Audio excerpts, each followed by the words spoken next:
and the use of the democratic process within our congregations and in society at large.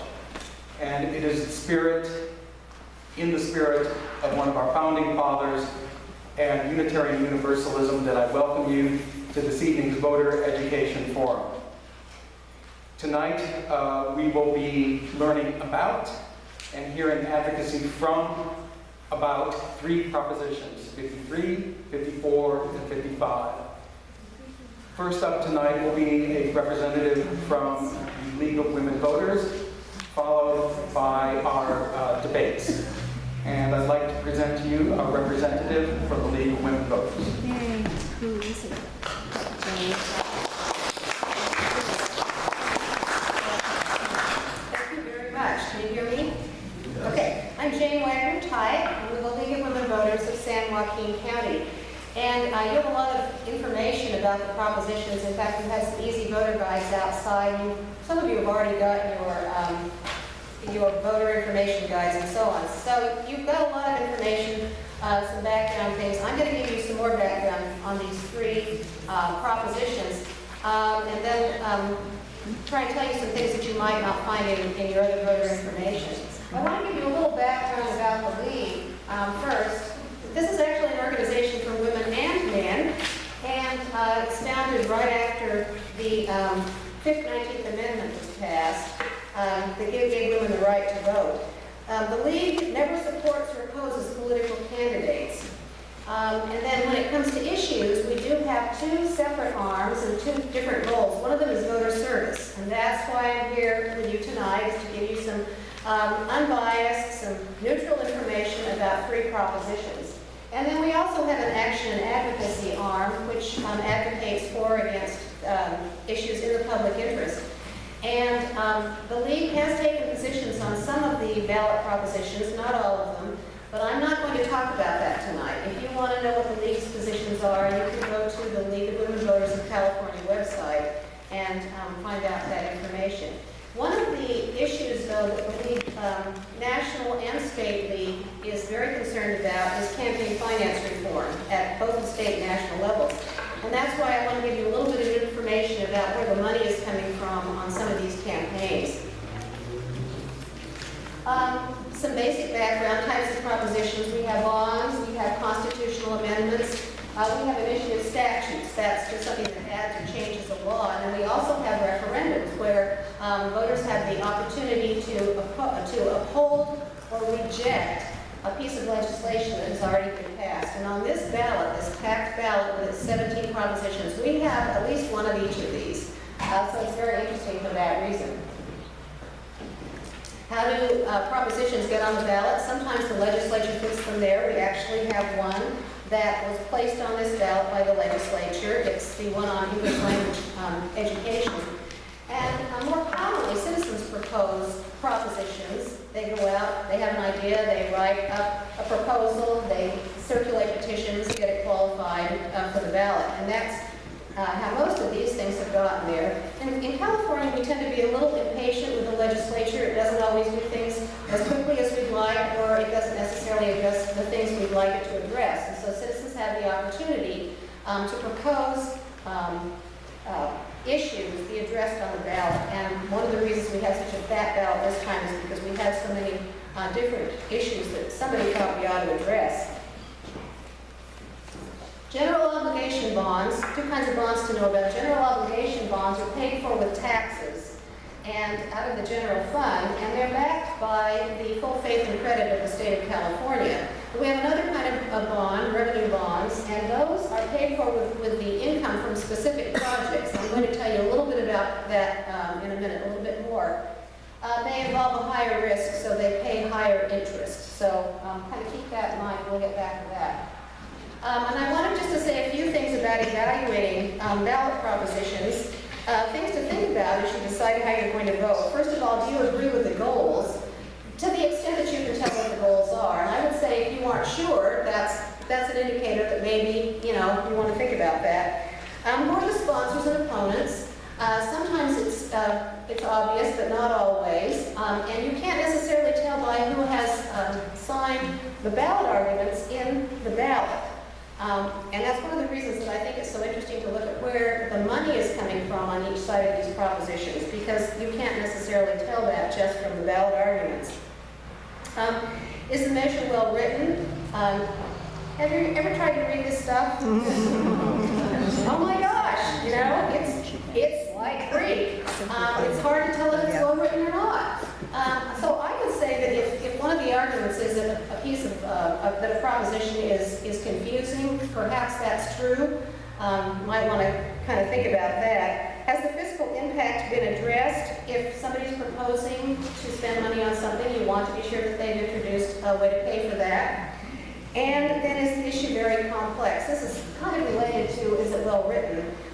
You will see propositions where people try and pack a lot of stuff in. The more stuff that is packed in there, the more difficult it is to be sure that everything works out the way somebody intended. Lots of times you have litigation arising as a result of these things. So really complex propositions tend to be problematic, just as a kind of a general rule. If the measure amends the Constitution, is there another way to achieve the same goal? And I want to point out one particular instance that makes this point.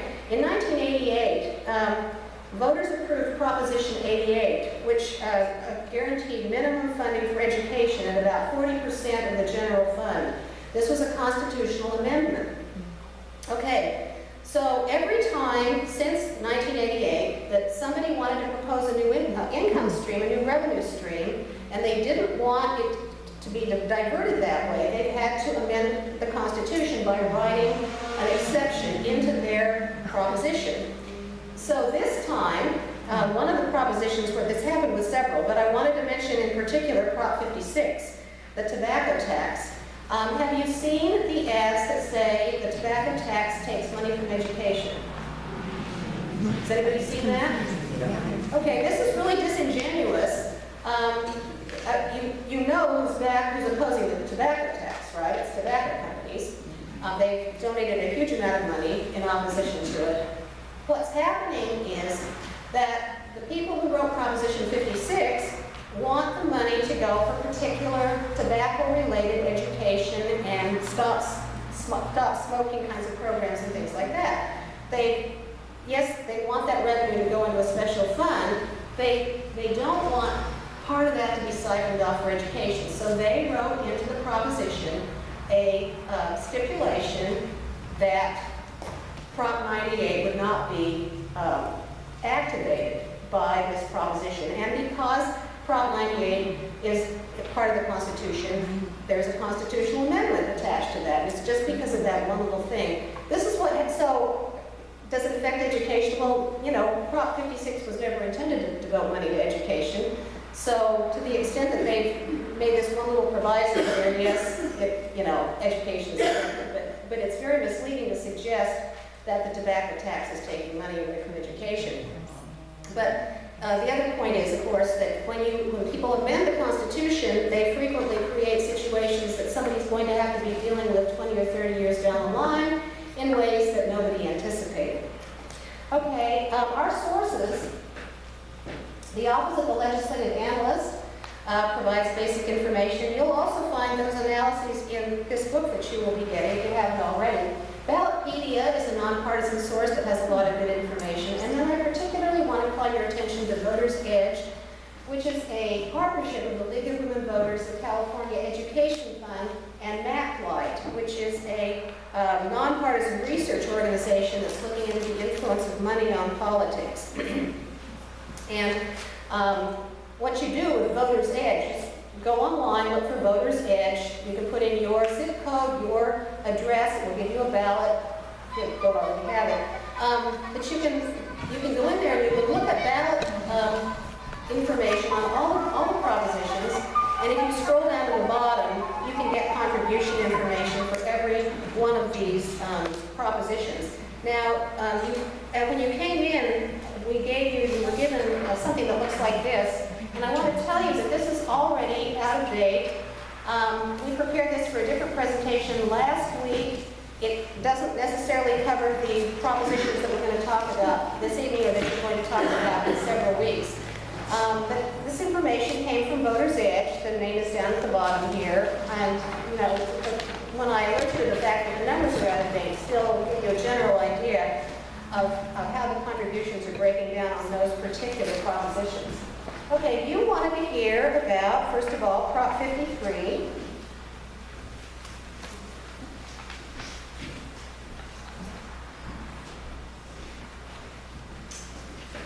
Okay, what did I do wrong?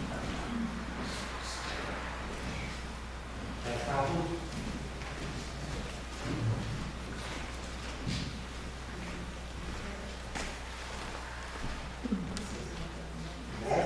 Thank you very much. Okay. So this is a voter approval requirement for state revenue bonds. And let's take a look at how state revenue bonds work. In the middle we have the state. It gets money from investors. And remember, revenue bonds, because they're not, at this point, backed by the full faith and credit of the state of California, because they are higher risk, they pay higher returns. So the state sells revenue bonds. The money comes into the state, goes for construction projects, which then generate tolls or fees. Money comes back to the state. Investors are repaid. Now, this is in the Legislative Analyst's Office information on revenue bonds, and one thing that's not on here is something called lease revenue bonds, which are secured by lease payments paid for facilities like schools and office buildings. So that's another kind of revenue bond that's not shown on this graphic, would also be affected by Proposition 53. So the situation now is that the state revenue bonds do not require voter approval. But under Prop 53, voter approval would be required for revenue bonds, the same way it is now for general obligation bonds. And it would be required for revenue bonds for projects of more than $2 billion, and local projects would not be affected under Prop 53. The other thing Prop 53 does is it prohibits dividing projects into multiple separate projects to get around this limit. Fiscal effects are covered in your other voter information. It's kind of hard to predict because we really don't know how many projects would fall into that range. And in addition, apparently the term project is not well defined in this measure. And you'll be able to hear later about arguments for and against that. But I do want you to see, as of the 10th, this is how the financial contributions broke down. And the source for this is Voter's Edge. So $4.5 million has been raised in support of Prop 53, and all of that comes from San Joaquin County farmer and business executive Dean Cortopassi and his wife Joan. Opposing Prop 53 now raised is $5.6 million, and I think that's not even the same. No, that's not the figure on here. This is in the last week. The amount raised in opposition to this has gone up by $2.9 million. And the top contributors in opposition to Prop 53, as of right now, are the Brown for Governor 2014 campaign chest and the California Democratic Party. Those are the two top donors. I don't have all the donors on these because this slide would look impossible to read, you know. Prior to these large donations, the $2.9 million, when I first started tracking these about 3 weeks ago, the top donors in opposition to Prop 53 were large construction organizations, the California Construction Industry Building Management Cooperative Trust and the State Building and Construction Trades. Those were the top opponents until these two donors surpassed them in donations. Okay, Proposition 54, public display of legislation bills prior to a vote. This is a constitutional amendment. Oh, Prop 53 amends the Constitution. Requiring that revenue bonds get a public vote, that amends the Constitution, the state Constitution. So does Prop 54, and it also involves adopting a new law. The situation right now with the legislative process is that legislators in the Senate and the Assembly introduce bills, committees discuss them, they go through both houses, the public provides input and makes changes, and then eventually the legislators vote on them, and if they approve them, the bills will go to the governor for approval or veto. It will sign or veto them, or can also let them go into law without a veto or a signature. Now, an interesting feature of the process that is targeted by Prop 54 is something called gut and amend. And the way this works is that a legislator will take a bill that covers a particular subject and take that content out and put something totally different in. And sometimes this happens in a time frame where people, even other legislators, can't really track what's been going on. And I had an experience of that myself this year. I was following a water bill by Senator Hertzberg. It involved wastewater treatment by recycling facilities. He gutted and amended that to deal with pretrial release on bail.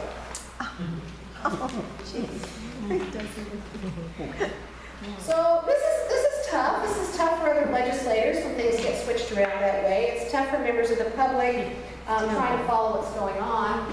So what Prop 54 would do is it would require that every bill is published and in print at least 72 hours before the legislature can vote on it, except in a case of a public emergency.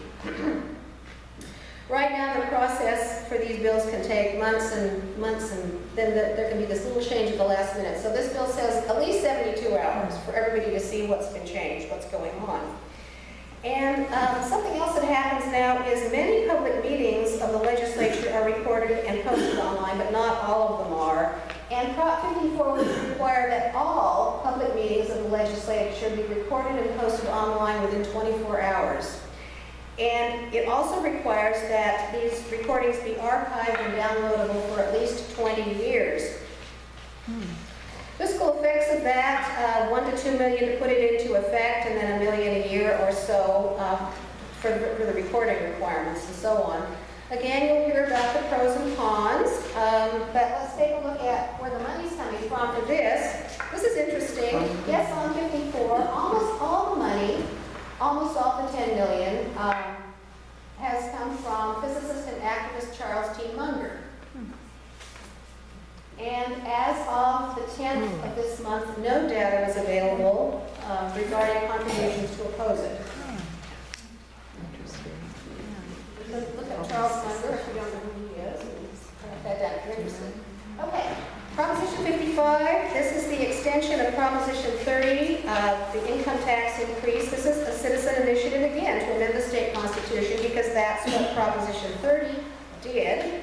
Right now, the way it works in California is most income taxes go into the general fund, and the majority, or more than half of the money that goes into the general fund goes for education. And then there's another good-sized chunk that goes for health care, about a third for health care, but over half for education, and most of that for K through 12 education. In 2012, voters approved Proposition 30, and Proposition 30 approved an increased income tax rate of 1 to 3% on high-income taxpayers. It affected about 1.5% of taxpayers. It was designed to be phased out starting in 2018, and it also included a sales tax designed to expire at the end of 2016, at the end of this year.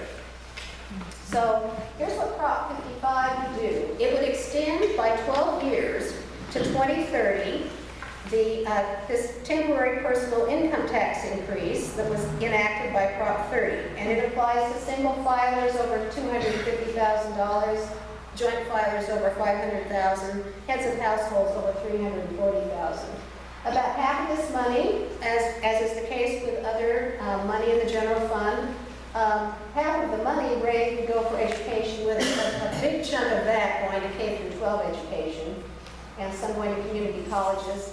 And then up to $2 billion in some years would go into Medi-Cal programs. And so the formulas in here are a little bit complicated, and I'm assuming that people talking to you about pros and cons of this will spend some time explaining that.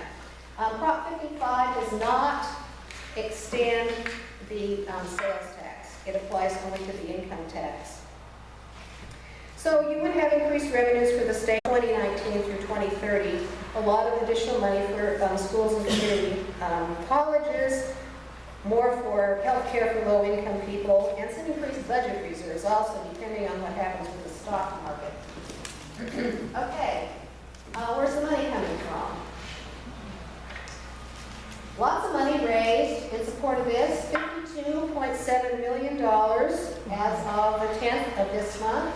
The top donors are the California Hospitals Committee on Issues, which is sponsored by the California Association of Hospitals and Health Systems, $25 million, and the California Teachers Association, $20 million. This is interesting. Look up on the other side. Up until last week, and in fact, even on, no, it's on this one. This is from last week. But prior to, about 2 weeks ago, no money had been raised to oppose Prop 55, but now 3 individuals each have donated $1,000. So now we have $3,000 on the opposition side. Okay, so that's what I have to tell you about these propositions, and I'm sure you're going to get some very interesting information on each side of each of them. Thank you.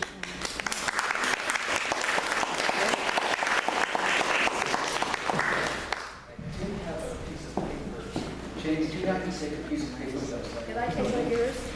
Yeah, I'll be. I did. Thank you. Thank you, Jane, and to League of Women Voters for this very valuable service. I'd like to introduce our speakers for speaking on Proposition 53. Our speakers will have a formal debate. Each will give their opening arguments for 10 minutes.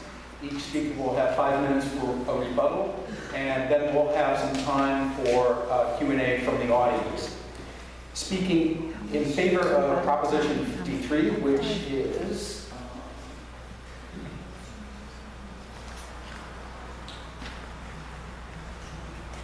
voter approval requirement for state revenue bonds, will be David Wolf.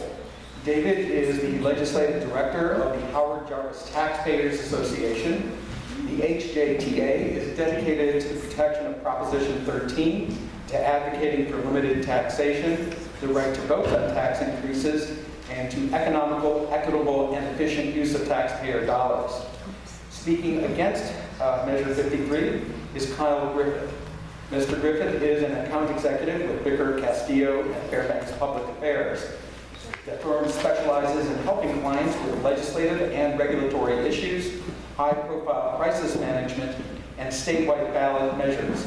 Mr. Griffith is the grassroots outreach and coalition coordinator for the No on 53 campaign, a coalition of business and labor groups funded by the California Chamber of Commerce and the State Building and Construction Trades Council of California. David, the floor is yours.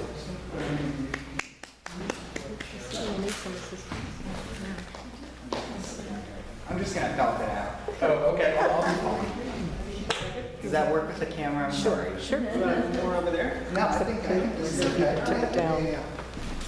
I'll just belt it out. It's a small room. I got a big voice. It's good. Well, as I already mentioned, and I'm not even sure this is going to take 10 minutes. My name is David Wolf, and I'm the legislative director at the Howard Jarvis Taxpayers Association. We have 200,000 members across the state of California. Little known fact, about a third of those members are actually registered Democrats, and another 20% are declined to state. So we're not the red-blooded Republican Tea Party group that you might have heard of. That doesn't certainly exist in our membership. We are in support of Prop 53, and I'll also be back up here speaking in opposition to Prop 55 in a few minutes. Prop 53 is simple. If taxpayers have to pay, and they do, they deserve a say. As was mentioned, I think very well in the early introductory comments, Prop 53 does two things. It requires a public vote for big statewide mega projects that would use more than $2 billion in state revenue bonds, and I think the distinction between GO bonds and revenue bonds was clearly stated earlier, so I'm not going to go into that. And it also requires full disclosure of the total cost of a bond before a vote, including a legislative hearing. And again, this would be very similar to general obligation bonds like Prop 51 that are on the ballot. It simply requires the same transparency requirements for revenue bonds as a GO bond would. And that's important because right now individuals have no say regarding these revenue bonds. And these revenue bonds have become a really big deal. $50 billion worth of them over the last 20 years. Now it's important to note there is an appropriate place for revenue bonds. A parking garage, I think, would be a good example. Revenue bonds are issued, the parking garage is built, and then revenue from people parking in the garage goes to pay off the revenue bond. That would be an appropriate use of revenue bonds on a very small scale. We're not talking about a small scale here. The $2 billion threshold, according even to the LAO, would only impact 2 projects, the high-speed rail project and the Delta tunnels. And we're not saying here today that those projects should or shouldn't be built. Proposition 53 does not speak to whether those projects should or shouldn't be built. It simply says, again, if you have to pay, you deserve a say. And you deserve a say because, again, right now you're not getting one. Unelected bureaucrats and politicians can put these revenue bonds on the ballot, no transparency, no oversight. And as I said, Prop 53 does not stop any project, including high-speed rail and the Delta tunnels even, from being built. It exempts pretty much every single local government entity that you can think of that does not need to comply with Prop 53. It does not impact the University of California system. It doesn't impact cities, counties, special districts, school districts, community college districts. It doesn't impact local government at all. As was brought up earlier by the individual laying out what Prop 53 does, the measure does not impact what project is. It does not define project. But why does it not define project? It doesn't define project because the definition of project is already listed in the government code. Okay? There's already a clear definition of the word project in the government code. So, and if legislators or opponents of Prop 53 are not satisfied with the definition of project in the government code, they can amend the government code and change the definition of project. It leaves loose requirement and a wide swath of ability in order to deal with that. And I think the last thing that I'm going to talk about here, which I think is also what the opposition is going to bring up, is how does Prop 53 apply to emergencies and natural disasters? The opponents are going to say, well, there is no exemption for emergencies and natural disasters.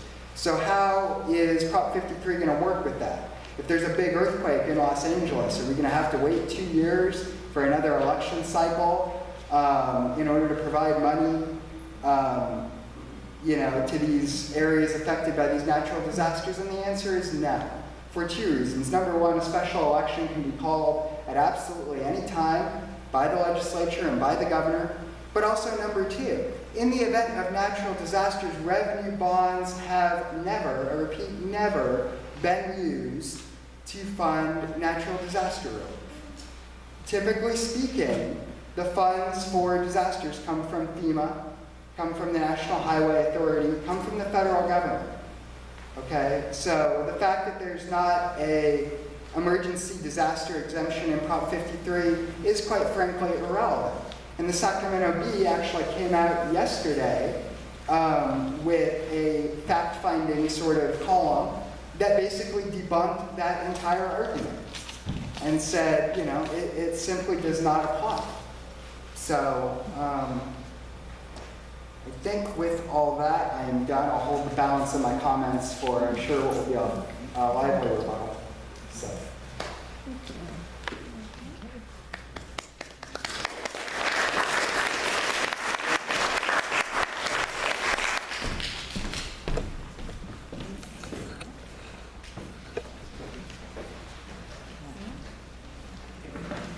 Good evening. Thank you for having us this evening.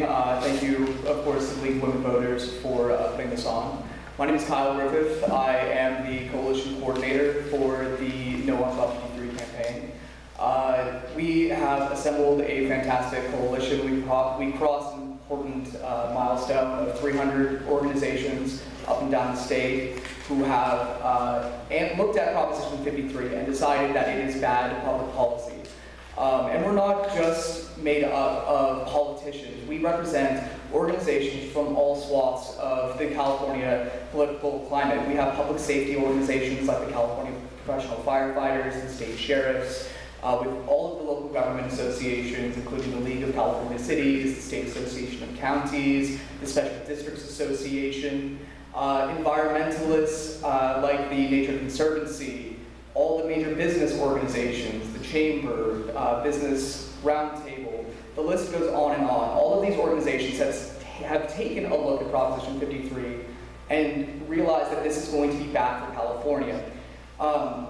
As mentioned earlier, Proposition 53 is being sponsored and put on the ballot by one man, Dean Cortopassi, who is a huge part of this community, and his heart's in the right place. But unfortunately, when you get into the actual text of Proposition 53 and look at what the unintended consequences of what this ballot measure will do, you'll realize that it will fundamentally threaten local control of infrastructure projects. Now, in the intro to Prop 53, it was stated that local projects won't be affected.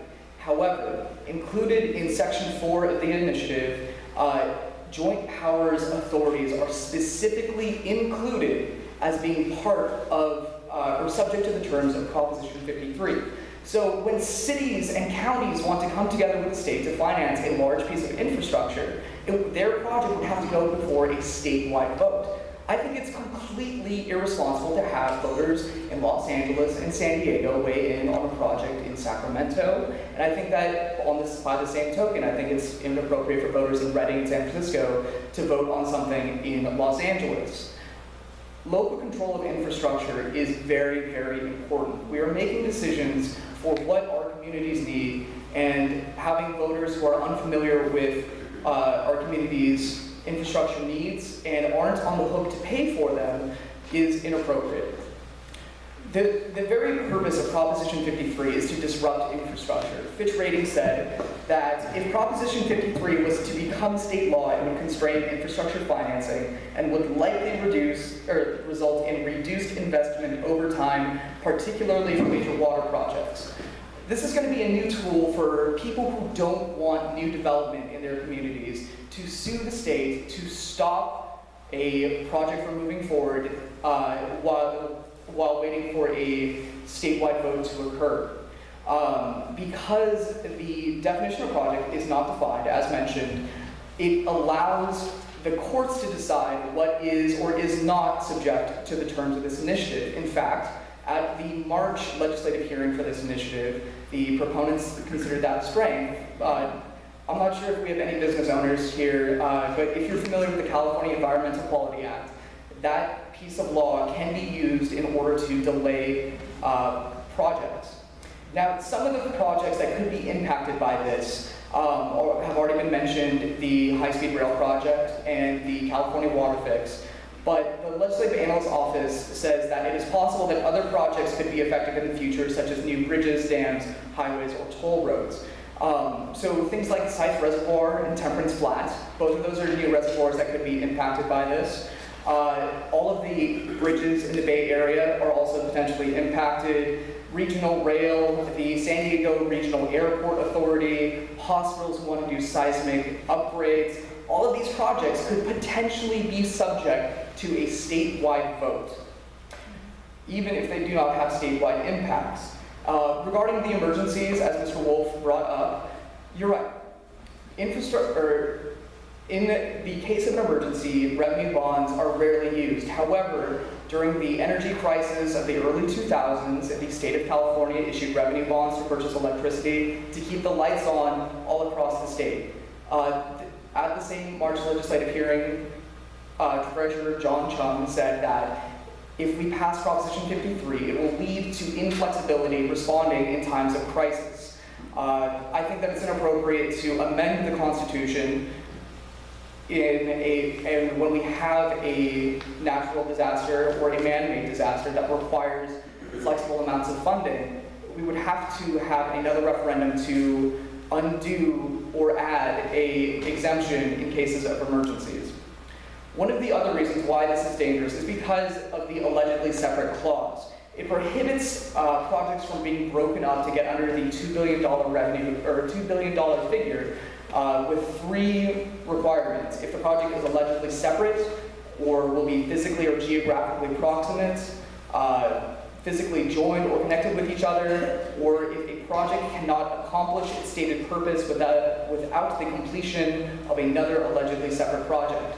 Which means that water projects that are hooked up to the state water project, or toll roads that are hooked up to the state highways, the CSU and UC systems could all potentially be held up in litigation to determine whether or not they're constituted or considered a project under the terms of Proposition 53. And finally, this is unnecessary. Revenue bonds, the risk of revenue bonds is not held by the tax-paying population as a whole. They are repaid in the forms of tolls or fees in order to repay the cost of the project. When you cross the Bay Bridge, you pay a toll. New reservoirs or water distribution projects will be repaid through a small fee on your water bill. So that means that if you are not directly benefiting from that project, you are not on the hook to pay for it. So I will yield the rest of my time and Mr. Wolf to respond.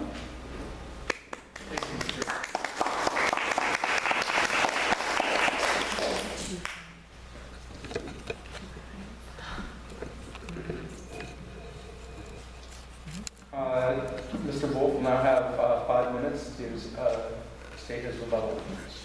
Please give our videographer a second to train the camera. No. Thank you.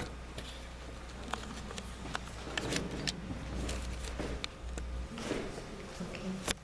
Are you going to say? Okay. Just a couple of points, and again, I don't think this will take 5 minutes. I seem to recall the city of Stockton, in the course of its last bankruptcy, defaulting on a revenue bond. Who took the hit on that? Was it the investors? Yeah, certainly they took some hit, but the taxpayers did too. The taxpayers did too. Do not be deceived. In the event of a default on these revenue bonds, taxpayers are not immune. There are numerous examples across this country of taxpayers taking the hit, including here in this city. And the courts have said that that's permissible. So again, that would be a concern. Revenue bonds, as was mentioned, do not have the full faith and credit backing of the state general fund. And as such, that does open up risk to taxpayers. Judges are not going to have to decide the definition of project because, again, project is already listed and defined in the government code. Any good judge is going to look at what's already in statute and make a legal determination based on what is in statute. Any good judge is going to do that. They're not going to go dream up a new definition of project beyond what is in the government code. And again, if legislators aren't happy with the definition of project, they can pass a bill and they can amend it. In terms of projects being impacted up and down the state and state voters in one area being held up from approving something that's in another area, I can't think of a project other than, again, Delta tunnels and high-speed rail that would fall under that $2 billion threshold, okay? But, I mean, in the event that there is a project, I mean, let's say there is a bridge out there somewhere that costs $2 billion. And, I mean, I can't imagine what bridge would cost that much. And maybe if there is a bridge that costs that much, it should require voter approval. There should be some oversight regarding that because clearly taxpayers would be spending too much.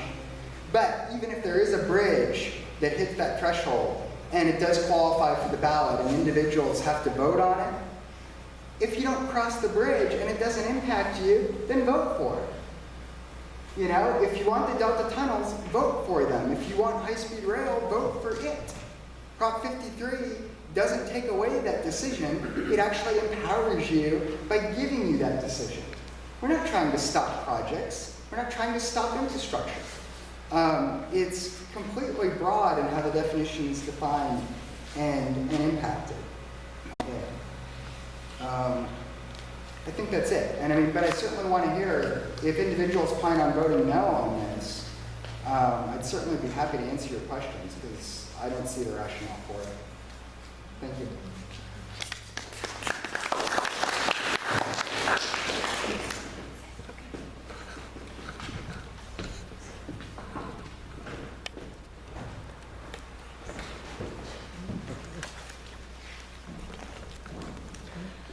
I wanted to address the Stockton Ice Arena.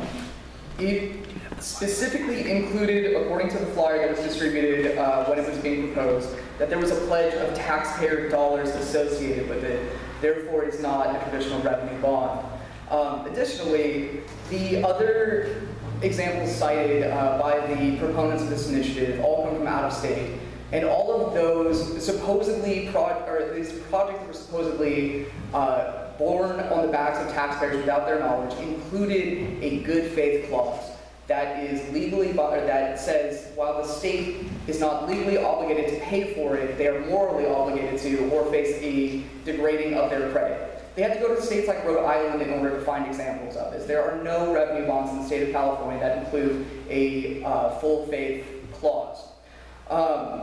Proposition 53 claims to be about empowering voters, but if you just play the game of demographics, do you think that a project that only impacts, take for example Temperance Flat, which is in Fresno, it affects the counties surrounding it. Do you think that voters in Los Angeles and San Francisco who don't understand the ag community would be willing to support a new surface storage project with no familiarity of who's going to pay for it or the benefits that it's going to bring to that community? I think that that decision should rest with the people in that area. Other projects that could have been impacted by this, the treasurer brought up the Coronado Bridge down in San Diego County. If you adjust for inflation, that bridge would have cost right about $2 billion and would have been subject to a statewide vote. I've never crossed that bridge. I would have never had to pay for it, so I don't think that I should have had to vote on it. The San Diego International Airport was created by the legislature, so it could be considered part or an agency created by the state, and the proposed renovations are at $2 billion and could be required to be put before a statewide vote. The Legislative Analyst's Office says that it is unclear whether a project on the University of California campus can be restricted to a single building, like a hospital, or the building surrounding it in a medical complex.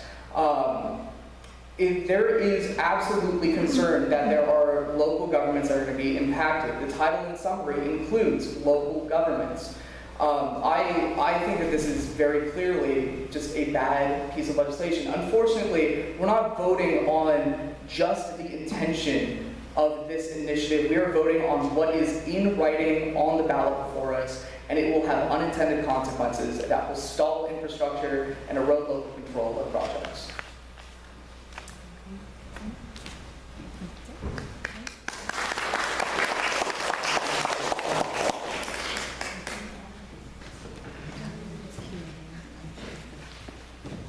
We'll now open the floor to some questions and answers for a few minutes. Time check.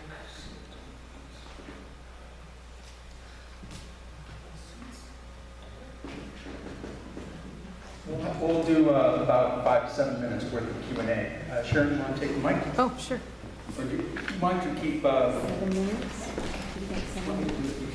Sure. But I'll be focused on no one, right? 7 minutes. Is there anyone with a question they'd like to address to either of the debaters? You can turn it off if you wait for it. Yeah, just out of curiosity. Okay, you take the helm. I'm Can going to sit anybody down. illuminate with regard to what projects are extant that would have been impacted by this had it been law? I'm sorry, what was What extant projects exist that would have been impacted by this? The Bay Bridge retrofit? which now has to be retrofitted again? Yes. What kind of oversight is there for those kinds of projects? I get the impression there is no oversight. But I sat on a committee for 6 years at Delta College with regard to a few $1 million education bond. Well, first of all, I'm also on the Bond Oversight Committee at my local school district, so thank you very much for that service. The Bay Bridge, quite frankly, is the only project that I can think of that's already existing that would fall under that threshold automatically. So, and again, with cost overruns, I mean, it was originally a $700 million project. And now with inflation, we are approaching $2 billion. Should that project not have required voter approval before it got started? I think it probably should have, to be honest with you. Because again, if you have to pay, especially with revenue bonds costing higher interest amounts, because they don't have the full faith and backing of the state general fund, you do deserve a say. And let me just say again, this only impacts borrowing that's paid off with revenue bonds. Local governments can still borrow in other ways. We're not inhibiting their ability to borrow. Regarding medical buildings and hospitals, yeah, name a hospital building or a complex that could cost $2 billion. The exigent buildings, as you mentioned out there, just don't exist. It's all could. There's very few projects, either past or present, that's going to fall under this threshold. Do they get any oversight? That's a separate issue. I'd like to get The Bay Bridge, yes, would have been impacted by this. Adjusted for inflation, the Coronado Bridge down in San Diego would have also been impacted. But I think that it's also important to note that that $2 billion figure is pegged with the consumer price index to increase as time goes on. However, traditionally, the cost of building outpaces the consumer price index. So in the future, this $2 billion figure could be relatively pedestrian. Like we're thinking like 10, 20 years down the road that these projects could regularly hit that $2 billion cap and require a statewide vote on every single one. As to your oversight question, like there are organizations that build and manage these projects, and they are staffed by your local elected officials, and that is the oversight, is that you write to your local legislators in order to participate like in meetings like this, in front of city councils, in front of joint powers authorities, giving your view to these people. Are there any other? Normally, I believe we elect our legislature to make decisions and that we shouldn't have to go to the public for making decisions about revenue bonds. But I am very concerned about the twin tunnels, and isn't this the way to get to protect our delta, our area, from the legislature and the Democratic governor's decision to have the twin tunnels, so that it is to the benefit of our local farmers and our area to have at least that subject to a vote. Isn't that the real intent of this whole thing, this whole proposition? Let me say two things. First of all, yes. I mean, the Delta Tunnels project would certainly be one of the projects that, according to the LAO, would fall under this threshold for something that would require voter approval, which it has never received. Okay? This is a statewide water project where we're essentially draining the delta and diverting water across the state. It is a statewide project. It deserves voter approval. And let me just say, in regards to other big mega projects like sites in Temperance Flats Reservoir, in my opinion at least, those are not regional projects. Okay, those are water storage projects that's going to go to Central Valley farmers, that's going to go down south, that's going to have an impact for tens of millions of people across the state of California. And If those cost over $2 billion, I think those projects specifically should have voter approval. It's worth noting that when Proposition 1A was passed 3 years ago, the $9 billion water bond, surface storage projects were identified to get a portion of that money. And those projects specifically included sites and temperance flats. So again, that was in a statewide GO bond that was passed. So don't tell me that those projects don't have statewide significance. I think they do. Are there any members of Restore the Delta here? Yeah. Restore the Delta has not taken a position on Proposition 53 for the explicit reason that will impact more than just the Delta tunnels. They think that it's inappropriate to support this because of that. If Mr. Portapassi wanted to stop that project, then he should have placed a referendum on the ballot to call for a straight up or down on that vote. This project will impact so much more than just the California water fix. I think that they recognize the Stockton Chamber, like our coalition is filled with organizations who oppose that project.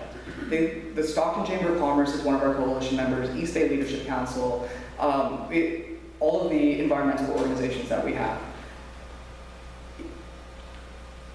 I think that coming back to the point of Temperance Flat, though, it's the folks in the JPA, Madera, Fresno, etc., those folks are the ones that are going to be paying for it.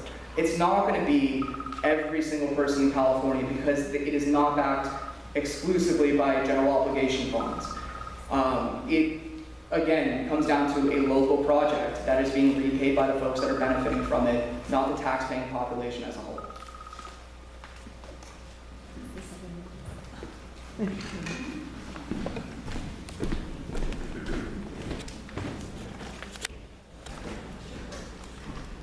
I'd like to thank Mr. Griffiths and Mr. Wolf for their time tonight.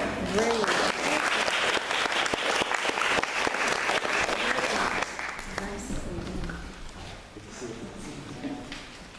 And Mr. Wolf will be back in just a bit.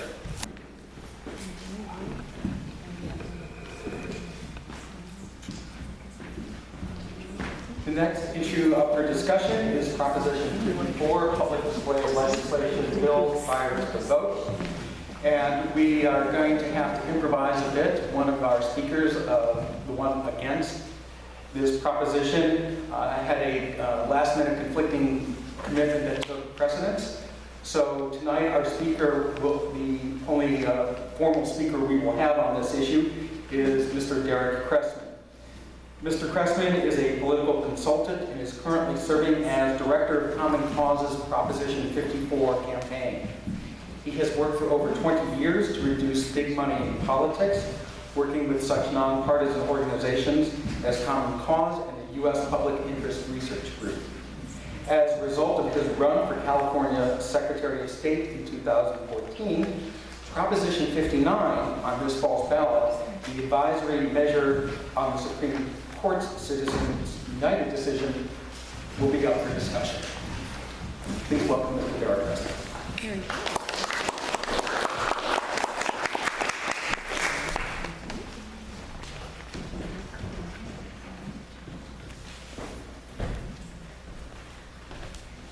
All right, well, thank you, Ari.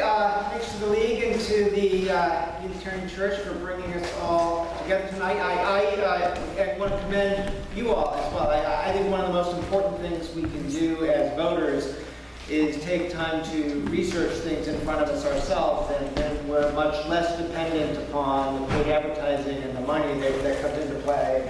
And a nice job highlighting the money on these measures here. So my hat's off to you. I'll do my best to make this as engaging and entertaining as I can in a one-sided debate, since my counterpart, Stephen Biglio, couldn't be here. Hopefully you all can ask me some tough questions at the end, so it'll feel a little bit like a debate. But I have to say, to me, this issue is a little bit on the dull and boring side, because it is such, to me, a common sense, no-brainer type of thing that isn't making dramatic, massive changes to our state government, but it's making fairly modest changes to our state government that already adhere to existing principles that we have in our state constitution and that we use already at the local level and for state boards and commissions. So let me talk about the sort of three components that exist in Prop 54, and then throw it open to whatever questions you all might have. But the first idea is,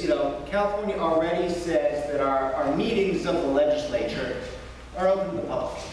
And so if you've got the wherewithal and time to drive up to Sacramento, you can sit in the chamber and watch them, and you can go to every single committee hearing and watch them. And if you're a powerful interest that can afford to hire a full-time lobbyist in Sacramento to do that for you, that works out okay.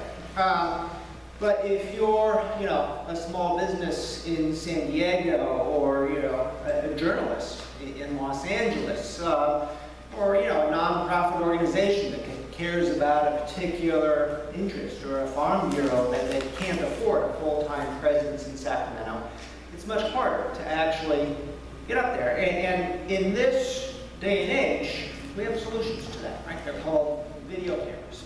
And why not make it easy for everyone to observe the legislature from the comfort of their own homes, in their pajamas, or their offices, or whatnot. And we're already doing a lot of this. You turn on the Cal channel, where you can access this online if you're not a cable subscriber. Floor sessions of both the Assembly and the Senate are available for you to watch. And many of our committees are available for you to watch online already. So Prop 54 is taking that a slight bit further in saying, well, we want to do that for all committee hearings. And we want to archive that and make that available to watch anytime and download anytime for 20 years in the future. So not a radical change from the existing concept, and that's where the very modest costs of $1 to $2 million a year come in. Is actually going to need to upgrade what's called the bay, where all the different feeds come in. It's not very much to add a camera to a hearing room, but to be able to broadcast, more than 5 hearings at once. They need a slight upgrade in their equipment. So that's the first idea, and again, it's just expanding on this notion that we already have, that the legislature should operate in the light of day, should operate in public, and anybody of the public should be able to go watch. So that's that piece. And I should say, one of the values of having citizen initiatives is sometimes they can push legislatures to do things that they might not have gotten around to doing otherwise, right? So one of the issues at play is the Assembly, for a period of time, had actually banned this footage of their public proceedings from being used in political advertisements against them. The Senate never did that. And again, this is something that rarely happens, right? Because if you think about what makes for a good attack ad, it's something that somebody says on a hot mic in Access Hollywood, or to their donors, right, in a private fundraising session, saying something nasty about their opponent's supporters, right?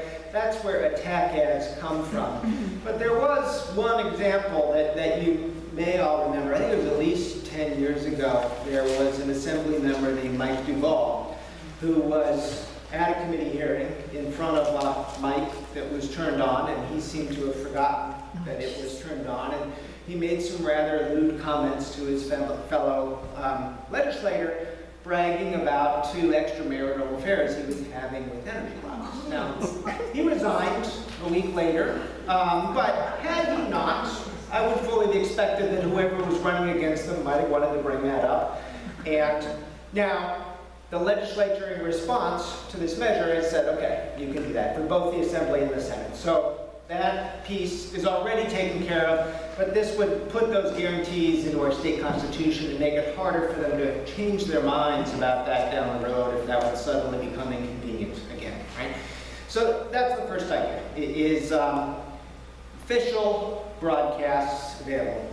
The second piece, and this is the piece that the legislature did balk at when they looked at this issue this summer, is saying, you yourself can go to the legislature and video record it with your iPhone or your own camera or whatnot. And again, I've been in the legislature dozens of times where you'll have citizens, organized through some civic group, and 20 or 30 of them will come to a hearing, and they'll all stand up and get to say their testimony in the mic. And I've actually seen the sergeant. And that just seems to me a little bit like a dumb rule in a day and age where we're telling cops that they need to have body cams so we can see every single thing that they can do. And we've seen what happens when citizens can videotape cops. Those are public servants behaving in public. I think we should hold our legislators, again, in public.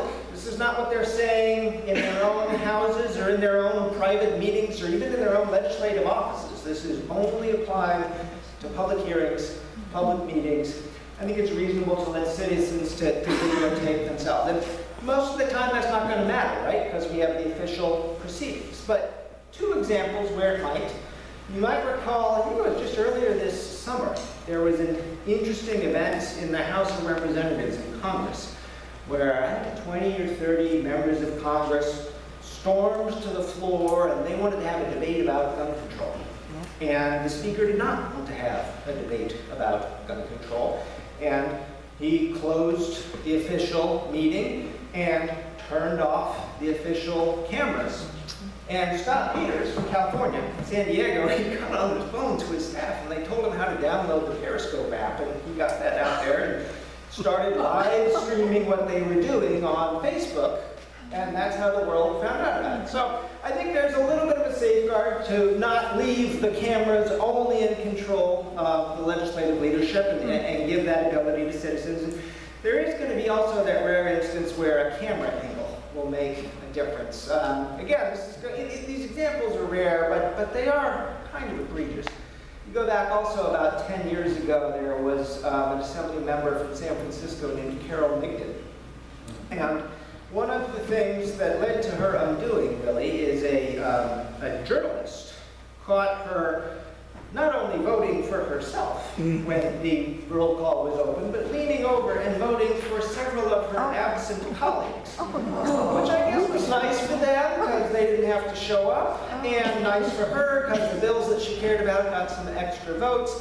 And that's something that probably wouldn't be captured on the official camera because they're focused on the podium and the speakers there and not what's going on out in the chambers. And so having a journalist who could be there and capture that type of behavior on camera might in rare occasions be important. So that's the second idea is sort of citizen photojournalism as well as the official recordings that are going to be on the web and available for 20 years. And then the final piece, and again, this is an extension of what we already do at the local level in every city and county government in California, and of the basic principle of what we do in the legislature is, if you want to operate in public in open meetings, you got to give people enough notice about what you're doing so they can decide if they want to drive from San Diego and come watch, or log on and watch online. And so we have actually a pretty good deliberative process in California for bills to move through the legislative process. There's a filing deadline that happens fairly early in the process, January or February. There's another deadline for when bills have to pass through their first committee, another deadline for when they have to pass out of the first house, called the House of Origin, and move over to the others. And all of that is so that journalists, public interest groups, advocacy organizations, businesses, environmentalists can watch a bill as it's moving through the process. And then there is this process called gut and amend, where a bill that is originally about a water project gets turned into, I forget the example that we had at the beginning of the, but a completely different subject.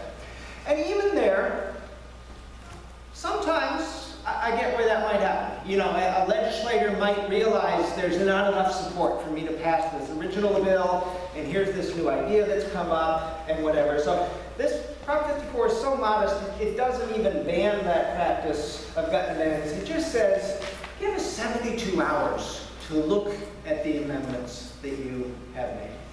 And even that isn't an extraordinary amount of time. But it's enough time for a newspaper reporter to look at it and maybe to call an issue group that might be impacted by that and get their feedback. And then the issue group, they can see the newspaper story and at least activate their members. And that's about enough time for them to get back and talk with their legislature. It's also a number of 72 hours of what several other states do. So that's where that number comes from. You could argue it should be longer, but this is at least an improvement. And the opponents, putting on my opposition argument per se, say this is going to totally gum up the legislature.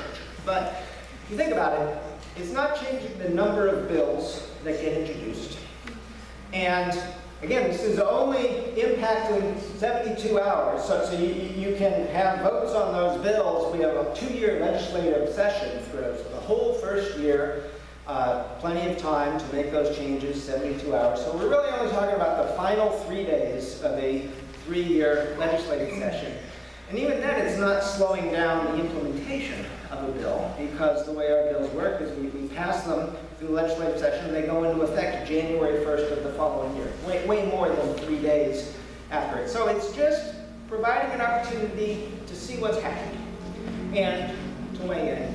And I believe, and Common Cause believes, that this will lead to wiser public policy making, for the basic reason that 2 heads are better than 1, 20 heads are better than 2, and at least we'll have time for the 120 heads in the legislature to read what they're being asked to vote on, which does not happen now. And ideally, they get feedback from many more people, 18 million registered voters in the state of California.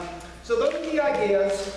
It looks like I have 2 minutes left, so let me begin to wrap up and throw open questions. The one question that I do anticipate we'll have from the opening, and you all should know, and this is a lead opposition talking point. So Charles Munger, the leading, really the sole funder of this, almost to the tune of $11 million, you should know he's the leading Republican donor in the state of California. I think he may actually be the chairman of the California Republican Party. And so, why is that, right, you might ask, and why are nonpartisan organizations such as Common Cause and myself, who ran for Secretary of State as a Democrat, supporting this conspiracy evil thing that the largest Republican donor in the state might be doing? I can just say from my experience working on good government issues with states all around the country for the past 20 years, this type of reform, just like redistricting reform, ethics reform, always comes from the party that's not in power. And part of that is they've got nothing to lose, right? They're not in the legislative leadership that's making these midnight backroom deals and getting these things done. And this at least gives them a shot of being part of that debate and part of that process. So you can look at other examples where the party that was in the minority have introduced ideas like this, and you can look at a young senator in the United States Senate from Illinois who introduced this exact same idea, the 72-hour requirement for bills to be in print. He unfortunately didn't get it passed, but his name was Barack Obama. He was co-sponsored by another senator named Hillary Clinton. My point being that this is not an ideological issue, it's an insider versus outsider issue. In the state of California, Charles Munger feels like he's on the outside, I would say accurately so. I think that's why we see the energy for this issue coming from Mr. Munger. I'm exactly at my time, so take it away. All right.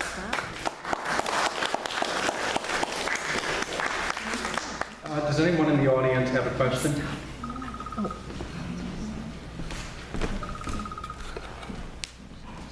Just press that. I'll go back to timer.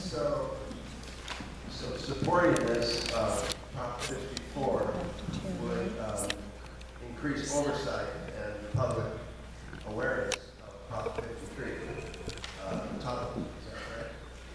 Or not? I'm not sure that it would create some opportunity for oversight, but ultimately increasing the oversight on any issue done by the legislature will depend upon the willingness and vigilance of citizens to use the opportunities that are presented in Prop 54. So if there's going to be a legislative hearing on a revenue bond, you'd be able to watch it online if Prop 53 passes.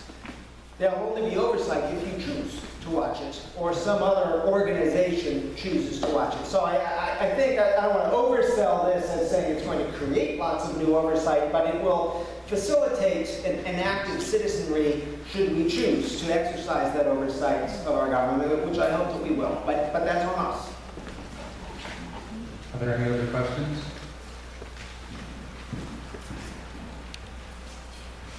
I have a cable TV service that brings me some local hearings and some county hearings, but I get nothing from the state legislature live and direct. I served on a citizens advisory panel for an air quality district, and I know the state has an internal video network, and that legislators and air quality districts and environmental organizations and business groups have access to that, but the public doesn't. The idea of this, I perceive, is to bring some sunshine to the fact that we really don't have any knowledge of this stuff before it happens, and it happens so quickly that, well, there you go. Yeah, there you go. I mean, oftentimes we do have knowledge. It's not every bill that gets cut and amended in the final 72 hours of the legislature, but some of them do. And you're completely right that state and county governments have been operating under this principle of video casting for a long time. And the state has too, to a limited degree. It sounds like your cable provider may not carry the Cal Access channel, which is a shame, and they should, and call them and bug them. You should be able to access that online, even now, but still not every hearing. And so this expands the idea you wouldn't have to pay for cable to get access to watch your state government. And yeah, it's just saying, hey guys, operating light of day. Give us a chance to see what you're doing, and 72 hours to contact you with our feedback. I think it's a pretty modest request for a voter to make.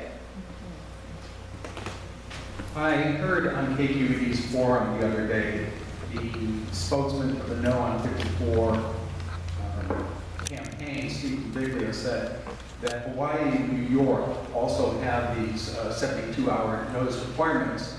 His claim was that it slowed down the pace of legislation.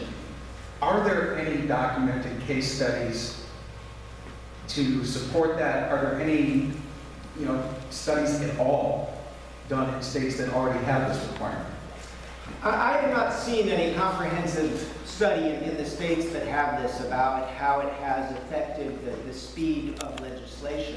But I am the first to admit that, yes, that this will slow down. A small number of bills that get passed in the last session is going to slow down by 72 hours. Now again, it's not slowing down the implementation date, because they're still not going into effect until January 1st, and we're talking about adding 3 days in August for people to look at the bill. So it's not changing how quickly a bill goes into effect by any measure. But yeah, I think there are legislators and legislative insiders like Steve Biglia, who's a good person, but they have found it is easier to get things done when you can do things when nobody's noticing, right? Because nobody can make a big stink about it. And I'm sure that's true, but from my point of view as a good government advocate, easier is not always better, and faster is not always better. Democracy is not the most efficient form of government in the world. In fact, it's probably the least efficient form of government in the world, especially compared to authoritarianism. But we believe it's the best in this country, and I believe that slowing something down by 72 hours so that people can see what you're doing is a pretty reasonable compromise between getting things done, and they do get things done in New York and Hawaii. Their governments have not come to an end. We do get things done in every local and county government in the state of California, right? They have not become so gummed up that we cannot pass local ordinances. But yeah, slower, 72 hours slower for some bills that are jammed through and changed in the final 3 days of the legislature. That is the whole idea, to be a little bit slower, yeah. I tend to, I'm all for equal access, you know, a chance to hear what's going on. I just, in my mind, I question a little bit of why someone would give $10 million to, if it is such a great thing, you wouldn't need $10 million to, you know, be behind it. So I definitely do my homework more on this. Yeah. And my question is, since it's a citizen initiative, who got this started as far as for this to be on some ballot? This idea has been kicking around for several years. In fact, Common Cause has been supporting bills that had been introduced in the legislature to do these things for the last 3 or 4 years, usually by Republicans. Usually they were dying and failed. So Charles Munger chose to take those ideas and those bills and turn it into an initiative. And, you know, I wanted to, if I had $10 million, this isn't how I would use it personally. But qualifying a measure in the state of California is inordinately expensive. So that was $4 or $5 million of it right there. The fact of the matter is this is not a particularly sexy headline-grabbing issue, so it requires a little bit more of a lift to bring it to people's attention. Charles Munger has an extraordinary amount of money, so $10 million to him is not what it would be to me.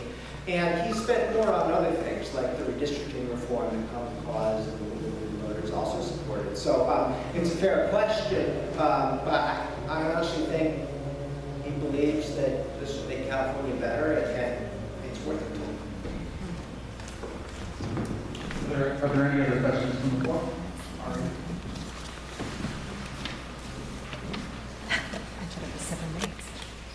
Just really quick, I mean, not even a question per se, but just a comment. Howard Jarvis Taxpayers Association is in support of Prop 54. We're a valuable coalition member. And again, just to make some points, I mean, with Charles Munger, if he's not going to fund it, who is? You know, I mean, with redistricting, you think politicians want to redraw their boundaries of their seats? No. You think they want transparency? No. Who else is going to fund that? It's not going to come from inside the building. And let me just provide some personal examples just real quickly. There was a car tax increase in the legislature, and I should know because I spend my days in the legislature. I'm a lobbyist for Howard Jarvis, and basically live in the Capitol for 5 months out of the year. There was a car tax that was amended 2 days prior to the end of session.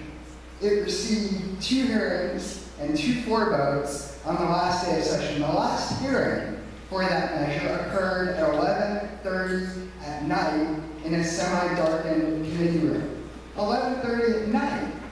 Awful. There was another measure in Water Parks and Wildlife, I actually think it was the Delta Tunnels bill, where legislators were commenting in committee and saying, hey, this paper that the bill is written on is still hot in my hand.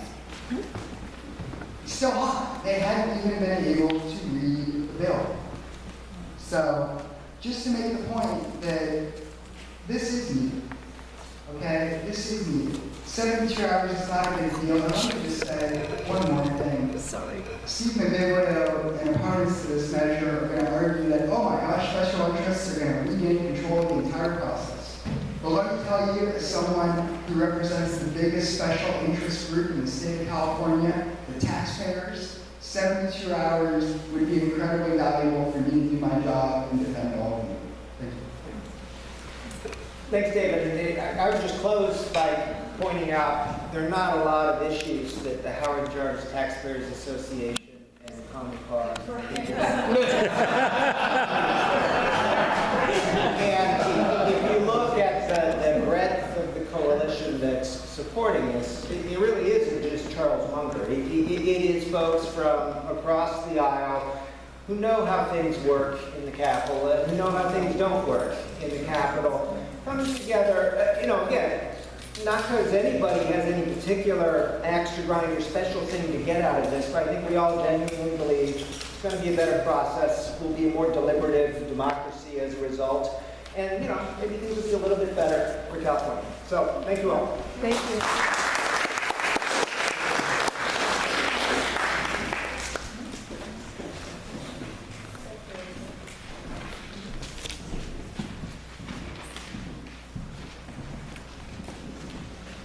Our final issue of the evening will be Proposition 55, extension of the income tax increase passed a few years ago on high income earners.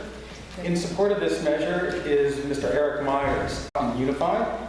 He is currently a math teacher at Chavez High School and president of the Stockton Teachers Association.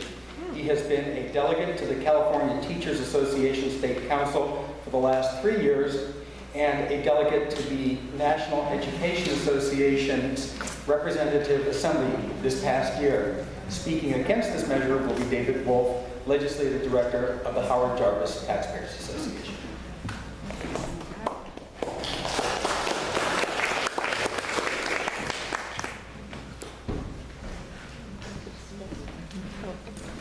Good evening, and thank you for inviting me here to talk about this important issue of Proposition 55.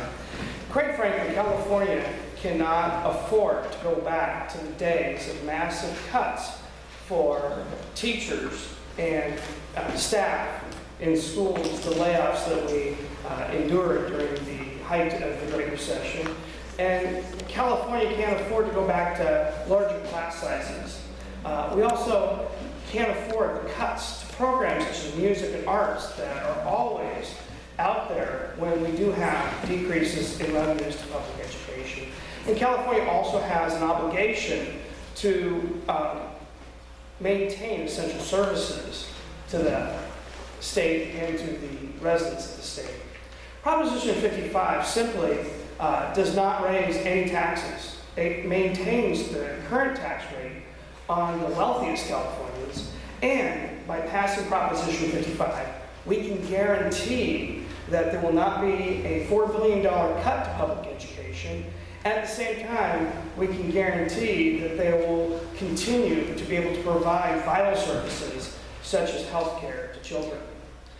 The amount of money that comes from Proposition 55 is put into an account that cannot be touched by legislators. It goes directly to the schools. On top of that, the revenues that are generated from Proposition 55 have strict oversight by the state controller, and you can look at how those funds are generated and spent by the school districts through Track Prop 30 and through the websites of the school districts that receive this money, so that the public can watch and see how this money is used to maintain public education. The important thing to understand is that there are strict accountability requirements that do not allow this money to go to bureaucracy. It goes directly to the classroom, and that there are provisions in the law that allow for prosecution if there are malfeasance or if the money is misused for other than public education directly affecting the classroom. I want to go back to Proposition 30 in 2012. Back at the time that Proposition 30 was brought by different coalitions in California, including California Teachers Association, schools were facing massive layoffs of teachers, support staff, including the school security. So there were fewer school security monitors or school security assistants. These people who help maintain the security and the well-being of the children at the schools. You saw classroom sizes ballooning from 20 children in kindergarten through third grade to kindergarten classes going up to 32 here in Stockton itself. You saw high school classes approaching limits of 40 students per classroom. These are not ideal learning conditions, and it directly affects some of the poorest children in the state of California.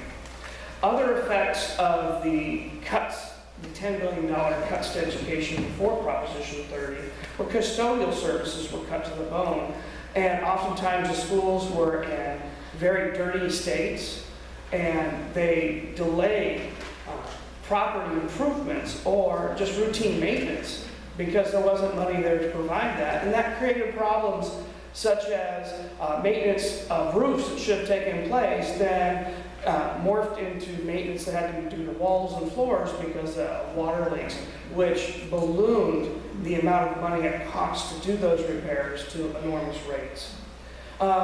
school libraries closed. As a matter of fact, the 4 comprehensive schools here in Stockton Unified School District, the 4 comprehensive high schools, do not have a librarian. And the school that I teach at, Chavez High School, closed their library 2 years ago and still hasn't been reopened. And this is essential to a lot of students because libraries at school provide resources beyond just being able to look up books or other reading materials.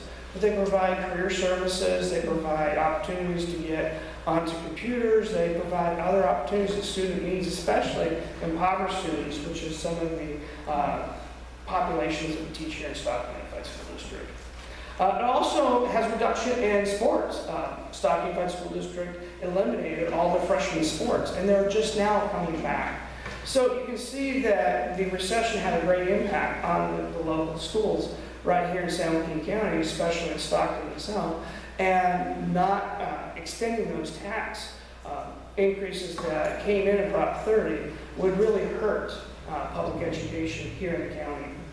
I want to tell you what the direct impact to San Joaquin County itself. The 5 largest school districts in San Joaquin County, Licking, Lodi, Manteca, Stockton, and Tracy, all received a good amount of money from Proposition 30. Licking Unified received in the 14-15 school year, the last year that the numbers have been reported, $12.6 million. Lodi Unified received $38.2 million.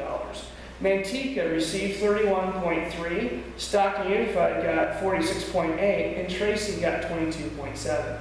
Those are just the 5 largest of the 13 school districts that service San Joaquin County, and that doesn't include the charter schools that each school district maintains or the independent charter schools that are maintained in San Joaquin County also receive money from the Proposition 30 and would be in danger of losing that funding if Proposition 55 did not pass. So in total, the 5 largest school districts have $151.6 million that they could potentially lose if Proposition 55 was to fail. And to understand, for most school districts, about 85 to 90% of the revenue generated go directly into salaries for employees. And that means you have employees that live and work in the community that will spend those dollars back in the community. So it has a strong economic impact on San Joaquin County outside of just being able to educate our children. The revenue path for Proposition 55 is very, very simple. The revenue is placed in an educational protection account. The legislators cannot touch this money. It goes directly to the school districts. It's audited annually by the state controller, and you can also check on those audits through Prop 30 and through the school websites, because all of those records must be maintained in public on their websites. The 89% of the revenue generated by Prop 55 go directly to K-12, but 11% of it goes to community college system, Delta College. And the community college system is oftentimes the pathway into higher education for low-income students. So it's really important we protect the funding for community colleges, because they will be more directly impacted in the sense that they don't have the Prop 98 protections, such as K-12, and so their cuts could be even deeper percentage-wise for them. So that could be devastating to San Joaquin Delta College. The state does have a constitutional obligation to provide a fair and equitable education to all students of the state of California. Prop 30 helps maintain that. The Prop 98 mandates to funding so that we can provide funding to public education. By the way, the important thing to understand is California is still 46th in the nation in per pupil funding, and that would fall if Prop 55 was to fail. It also helps to fund the Prop 2 rainy day fund, which, when the next economic downturn comes, which we all know will come at some time in the future, will help smooth out the bumps in the road for not just public education, but other essential services such as healthcare, such as road construction, and public safety. So it helps, Proposition 55 will help the state meet its obligation to education, help provide more health care to children, help provide extra money for the legislature to fund important essential services, and will provide money to the rainy day fund. Because $2 billion of that dollars generated from Prop 55 will actually go straight to Medi-Cal, which is the main medical insurance for low-income children and their families. So, in conclusion, what does Prop 55 do? It prevents billions of dollars of cuts in public education. It provides direct funding to local schools and community colleges. It places revenue generated from the proposition into a special fund that cannot be touched by the legislature. It requires mandatory and strict accounting of the funds that are generated to prevent fraud and waste. And it allocates $2 billion a year to improve access to health care, both preventative and for essential services for children. What does Prop 55 not do? It does not raise anybody's taxes. It does not extend the 0.25% sales tax, thereby giving the middle and lower classes a much-needed tax cut. It does not make the current income tax permanent for the wealthiest Californians, and it does not allow the revenue to go to administrators or bureaucrats. And I thank you for your time.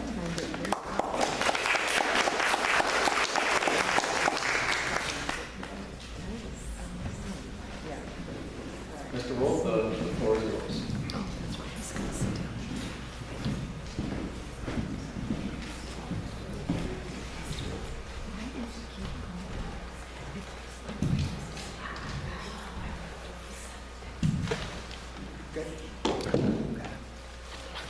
Hi, everyone. Again, I want to thank Ari and the League of Women Voters for having us out here tonight. And speaking now on Proposition 55. Prop 55 would extend the Prop 30 income tax increases from 2012. If you make between $250,000 and $300,000, the rate goes up from 9.3 to 10.3%, 300 to 500, filing individually 11.3%, over $500,000, 12.3%, and then if you make over $1 million, already under the millionaire's tax to fund mental health services, which was a prior initiative, it bumps it up to 13.3%. Prop 55, were to be approved by voters, would extend those taxes another 12 years. 12 years. The argument was made that this was not an increase. Of course it's an increase. Without Prop 55, these taxes are slated to sunset. Sales tax, which again is not included in Prop 55, is supposed to sunset at the end of this year. The income taxes expire in 2018. This would extend it through the year 2030. Don't tell me that's not an increase. Of course it's an increase. You're increasing taxes. California is already a high-tax state.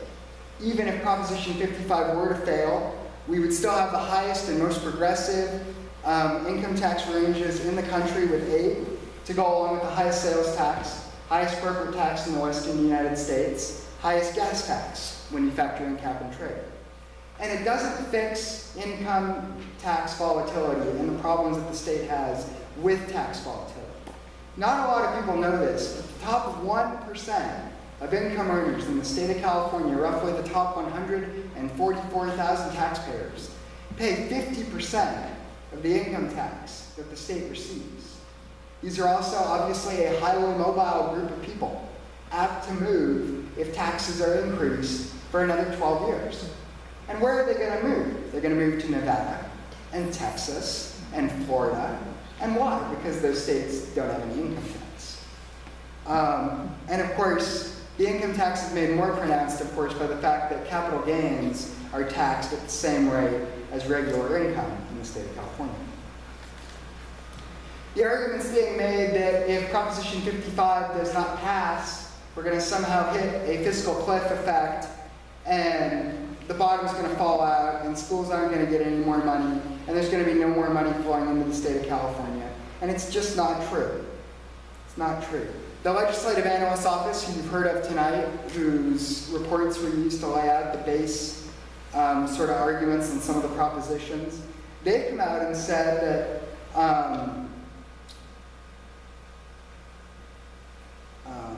that through their forecast period of 2020, right? Revenue to the state of California is going to continue to increase, even if Prop 55 is not passed. So, the Department of Finance, the governor's wing of economists, differ with that, but the LAO says revenue is going to continue to increase even without Prop 55. And it's worth noting, California has a record $122 billion general fund. You could make the case, perhaps, in 2012, coming out of a recession, that perhaps more money was needed for schools, right? More money was needed for services. You cannot make that case with a record $122 billion budget, a surplus in the billions of dollars, and now a rainy day fund under Proposition 2 that has $10 billion in it. Cannot make the case that more money is needed. And again, what happens when you increase taxes of this caliber? It's worth noting, ladies and gentlemen, we're not just talking about the richest 1% here, because you know, it is easy to target that. Not a lot of people here are in that income tax bracket. You know, it's easy to go after that. But the problem is, it's not just them that fall into that. Successful small businesses, because a lot of them are taxed not under corporate income taxes, but under the personal income tax, would fall under this threshold too. It's not going to be very difficult for a successful small business to turn $500,000 of profit a year in addition to personal income tax. Okay? They fall under this as well. Do you really want to target the 99% of businesses in this state with 50 employees or less with potentially higher taxes? I don't want to do that coming out of a recession, and I can't imagine many people here would want to do that either. 80% of small businesses in the state of California pay taxes under the personal income tax. 80%. They're not filing corporate taxes.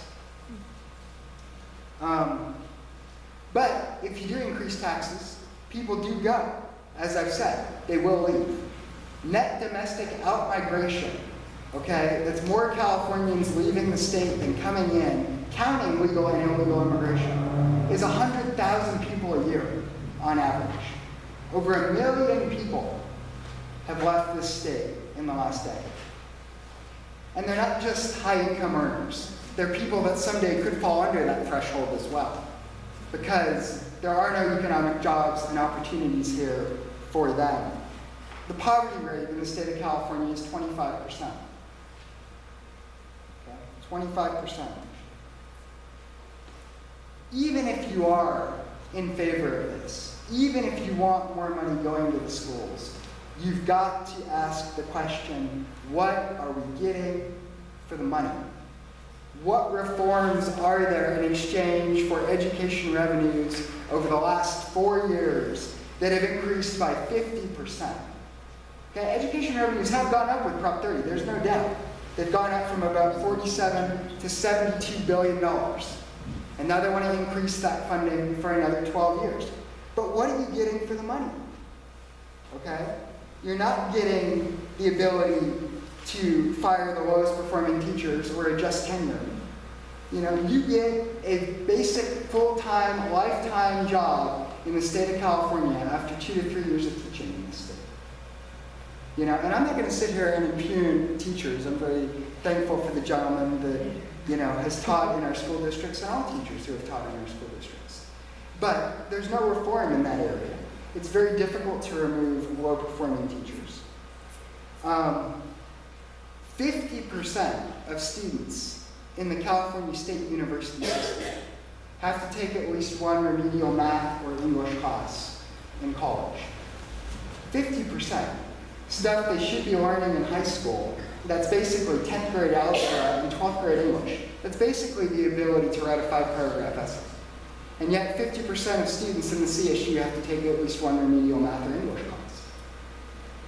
Costing the state of California $200 million a year just for those remedial classes. Okay? That's what you get for a 50% increase in education.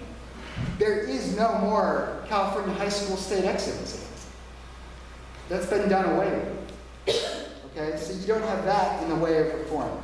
The Los Angeles Unified School District, the biggest school district in the state of California with 500,000 students, has a 50% dropout rate. Okay?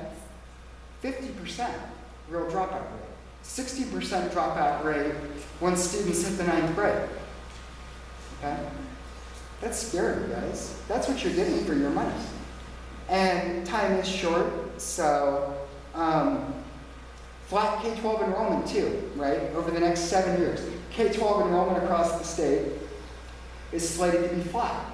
So it's not like we're getting more students for a massive income tax extension for the next 12 years. And let me just say in closing, listen, Governor Brown, but it's worth noting what he said back in 2012 when Prop 30 was passed, right? He promised that this would be a temporary tax increase that would get us through the recession that would last 4 to 5 years. And now they want to extend it for 12 years. You cannot trust these politicians to abide by their words. There is no justification for this tax given a rainy day fund and a record general fund budget. It's going to hurt more people than it helps. It's going to impact radical, massive income tax volatility. Just vote no on this. Thank you.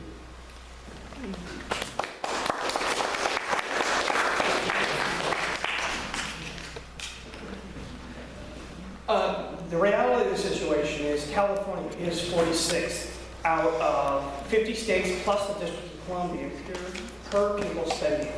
We do not spend the kind of money in the state of California education that other states, even on the West Coast, spend.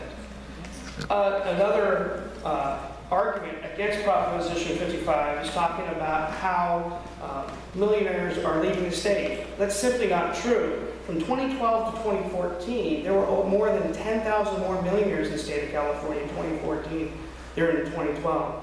The Stanford Center on Poverty and Inequality did a study on this tax and other income taxes on businesses and found there's no correlation between the income tax and businesses leaving the state of California. As a matter of fact, during the time of Proposition 30 being analyzed, we've actually gained more businesses in the state of California, and we've created $1.4 million jobs. So it simply is not the economic killer that the opponents of Prop 55 say it is. As a matter of fact, it has helped stabilize funding to education in the state of California. And when you look at some of the most impoverished children, it has given them more opportunity, because the reality is when economic downturns come, students of poverty are the ones that suffer the most, because they're the ones who rely more on the state legislature for funding than more rich districts such as Beverly Hills or Gold River or Palo Alto, which have high property taxes that can buoy up the educational funding to their school districts, where school districts like Los Angeles or Stockton or Sac City or Fresno have to rely more upon the state funding, and this will guarantee that they won't see massive cuts in funding during the next economic downturn. My opponent mentioned reform. Reform is typically a word used by opponents of education saying that we waste dollars, but it's proven time and time again that there has been an increase in graduation rates across the state. As a matter of fact, Stockton Unified itself has increased its graduation rates by over 10% over the last 4 years, in part due to the stabilized funding. We lost over 400 teachers. Stockton Unified School District had 2,200 teachers under contract in 2007, the year before the recession hit. Currently today, we still only have 1,800 teachers, and we need at least 150 more to be fully at levels that this calls for. It's curious that my opponent talked about the flat population, because even the U.S. Census Bureau says that California's population, though has slowed from levels in the 60s, 70s, 80s, is still slated to grow by over 10 million people by 2030. And Stockton Unified itself, at a board meeting back in the fall, talked about the projections of increased enrollment of Stockton will be steady over the next 5 years. So there will be need for more funding. And the final thing I'd like to talk about is there is a nationwide teacher shortage, and it's acute here in the state of California, because since the recession hit in 2008, the number of teachers, the number of students in teacher credentialing classes throughout the state of California has dropped by almost 60%, creating a unique situation where school districts such as Stockton are hiring interns or even pre-interns that do not have credentials. Why has this become the case? Because so many people who thought of the teaching profession as a solid profession to get involved in have chosen not to get there due to the unfair funding of schools and due to the fact that there's been an attack on teacher rights. My opponent mentioned teacher tenure. Teachers do not have tenure like college professors. We are not permanently employed by a school district, and we can be removed. As a matter of fact, in January of 2015, the state of California passed laws to streamline the procedures to get rid of teachers. So these are all issues that have been dealt with at the legislative level to make sure that students are getting a fair and appropriate education. And in closing, I'll close with the Vergara lawsuit that was brought against LA Unified in the state of California by 7 families in Los Angeles. That trial judge said that teacher tenure and permanency and the laws protecting teachers violated student rights, but never provided one piece of evidence to say that was true. Earlier this year, the California Supreme Court, a California appellate court knocked that case down, saying there is no evidence that permanent teacher status harms students in any way. Thank you.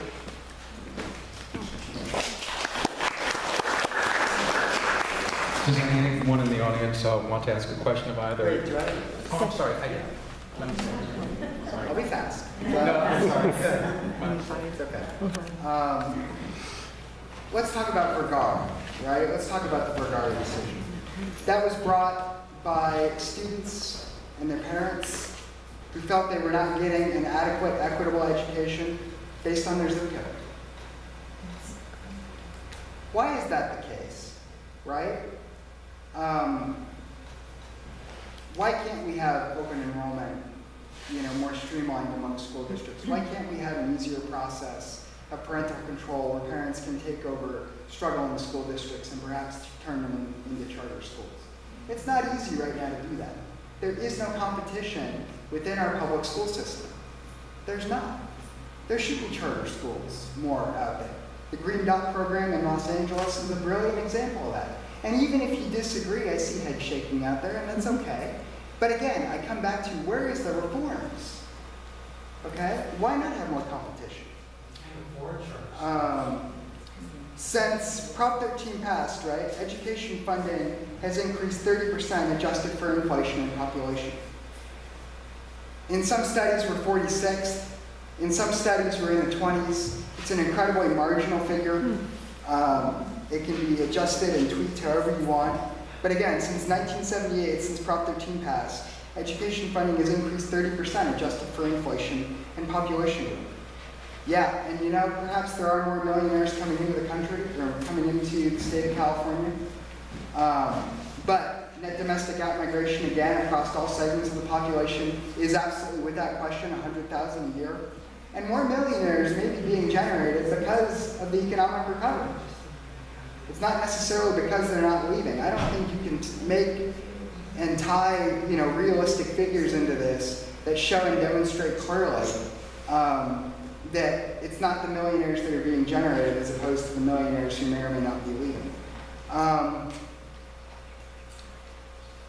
Graduation rates may have gone up in some areas, I grant you that. But the LAUSD, the Los Angeles Unified School District, you know what? They did increase their graduation rates. You want to know how they did it? A through G classes are commonly known as those classes needed to prepare students for college readiness. In the Los Angeles Unified School District before this year, you were required to pass those classes with a 2.0 C average in order to graduate. The LAUSD dropped that down to a D average in order to be able to graduate. And that was how they increased their graduation rates. These students are not being prepared for college. They're not able to write 5-paragraph essays. They're not able to pass basic algebra. But you wouldn't know that because we got rid of the exit exam. And so all these students go to college, and again, they have to take remedial classes. And I'll just close by, oh, what the heck. I'll agree with my supporter and say there are inequalities in school funding in education. But the answer to that is not to pass increased taxes on a broken system. It's to go through to recognize there is more money, there are more property tax revenues than there have been in our history, quite frankly. There's plenty of money. Perhaps we do need to reallocate those formulas. When I worked in the legislature for Guy Houston, a Bay Area Republican, we actually fought for equalization funding because there were various school districts that weren't getting the money entitled to them based on old outdated formulas and student population growth. There are ways to adjust that funding without increasing taxes, and let's talk about that before we do so. That's it.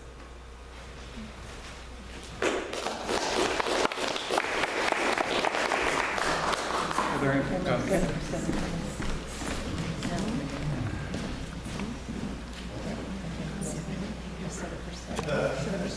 talk about more property taxes. This is a poor community. We don't have more property taxes. Our property taxes are probably still the same that they are before the recession. San Francisco has more property taxes. LA probably has more property taxes. We don't. So you're really not talking to us. I don't know. What you said to me sounds like you're for Proposition 55, because everything you mentioned was that you know, we do need more stuff going on in school, and you know, I just don't get it. I don't get where you're coming from. Well, let me attempt to answer the question. Let's talk about Stockton, right? Let's talk about Stockton. You know, bankruptcy, there's a stigma attached to that. And I'm sorry for you guys. I'm sorry. Because you're not to blame for what has happened in this city. There is a way to get more education funding in this community. The pension crisis in this city is out of control. That's why you guys went bankrupt. That's why there's not enough funding for education. You passed a horribly regressive sales tax 2 or 3 years ago. That's great. Okay? I mean, you guys are absolutely entitled to do that. But you know where that money's going? That money's not going to education. I wish it did, but don't fool yourself. The money's not going to that. It's going back to pensions. Because while there might have been a slight haircut, you guys still haven't made the pension reforms that you need to be able to thrive in this city. That's the problem. It's not property taxes. It's not Prop 13. It's not Prop 55. But people who made, or the cities that have made pension adjustments have lost policemen, firemen, teachers, everything. You know, our teachers are not paid that much. And they have probably the most important job of anybody. California across the state has the highest paid teachers in the nation. That may not be true here, but it's certainly true across the state, across the Central Valley, across all parts of the state. So.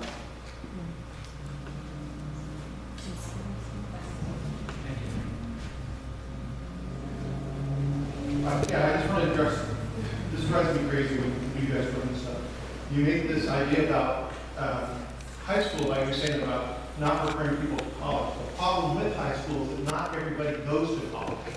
And one of the things when funding is cut, it takes a huge cut out of vocational education. So in areas like Los Angeles that have a huge amount of special education teachers or special education students, and those that, to be honest with you, have educational deficits, they're never going to be able to go to college. And I don't mean to say that in a negative sense, but typically they would go directly into a workforce.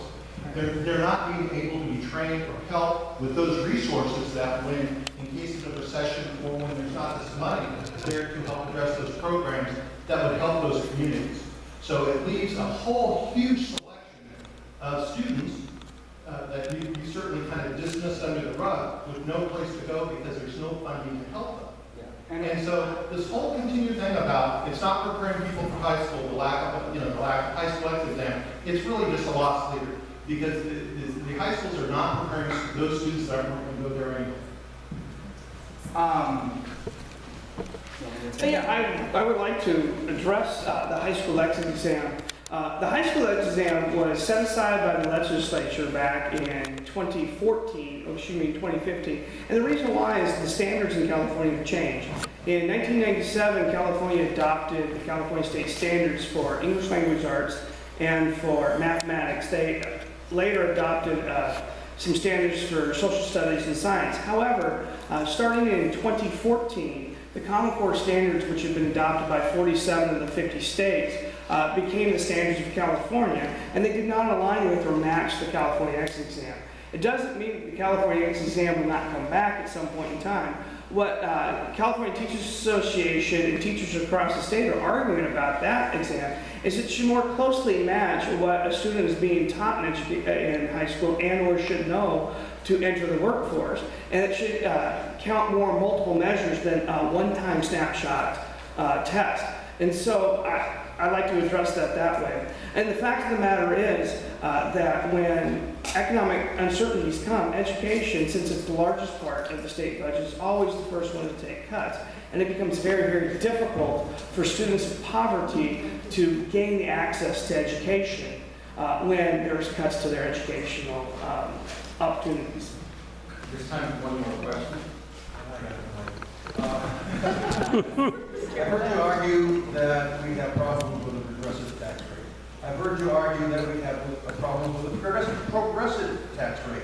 I think the problem is the Housing Charters organization. This country can't get anything for nothing. We have to pay for it. And the rich can pay for it easier than certain presidential candidates can pay for our government with much less pain than those of us in the lower levels of economics. I lay the blame for all of the faults that you have described in the school system. At least a major problem with them is the Howard Jarvis organization. Respond.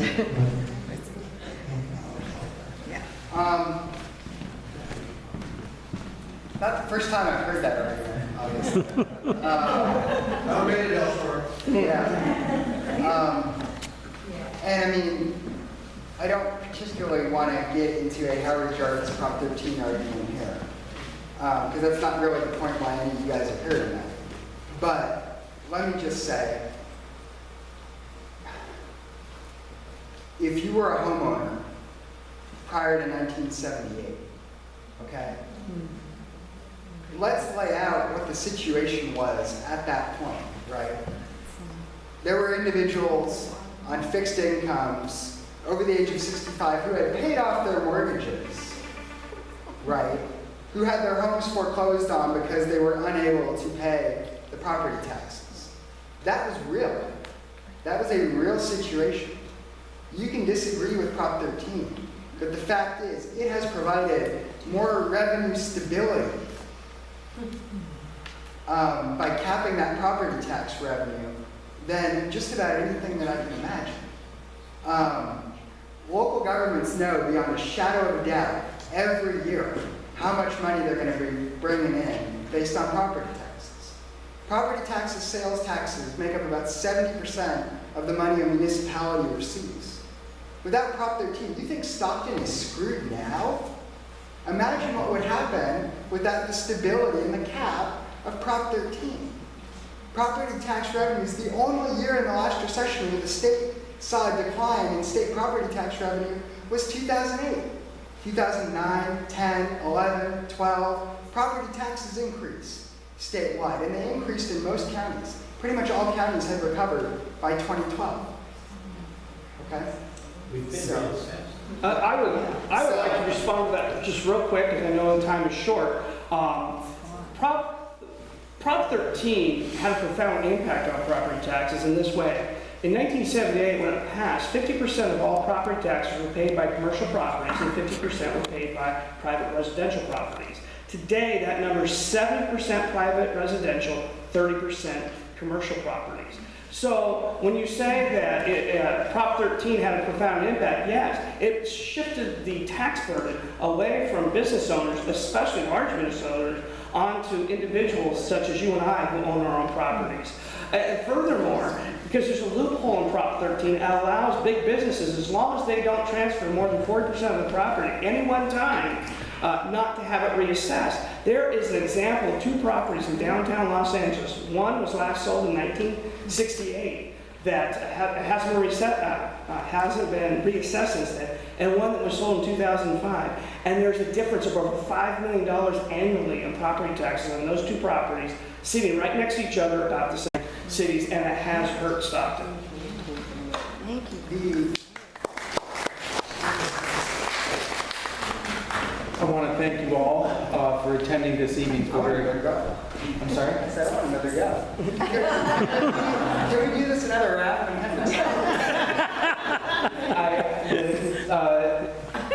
Can I have a show of hands? Would you like Mr. Wolf to respond? For Okay. 1 minute? 1 minute, Mr. Wolf. Okay. 1 minute, okay. Wow.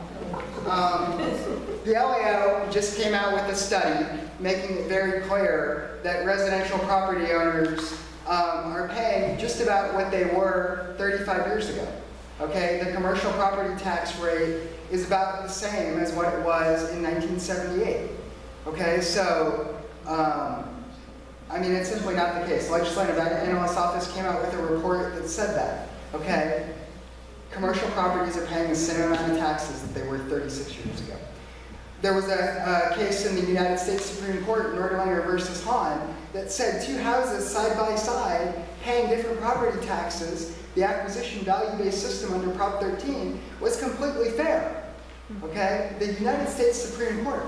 And they said that because if you know the price that you're paying for the house when you buy the house, you know how much in property taxes you're going to be paying in 30 years. If that's too much, there's a real simple solution there. Don't buy the house. And let me just say, in rebuttal back to the education arguments real fast, I'm in support of vocational education. I'm in support of CTE. Not everybody should go to college. I think there's probably, frankly, too many people in college now, quite frankly, that should be involved in some vocational education. But again, education funding has gone up by 50% over the last 4 years. Why aren't we putting more of that money to CTE and voc ed? So. Okay, thank you, Mr. Wolf. Yeah. I want to issue a thank you to all of our speakers who gave up probably at least 3 or 4 hours of their time traveling here and sitting through other issues that didn't concern them. And I want to thank all of you for attending tonight's forum, and I hope you had your intellect stimulated and some of your questions answered. I'd like to remind you that next week, next Wednesday, we will have another voter education forum on Propositions 57 about earlier parole of prisoners serving time for nonviolent crimes. Proposition 58, kids learning English won't need a waiver to take bilingual classes. And Proposition 61 dealing with drug discounts. I hope you found this forum educational enough to attend the next. Thank you. Thank you, Ari.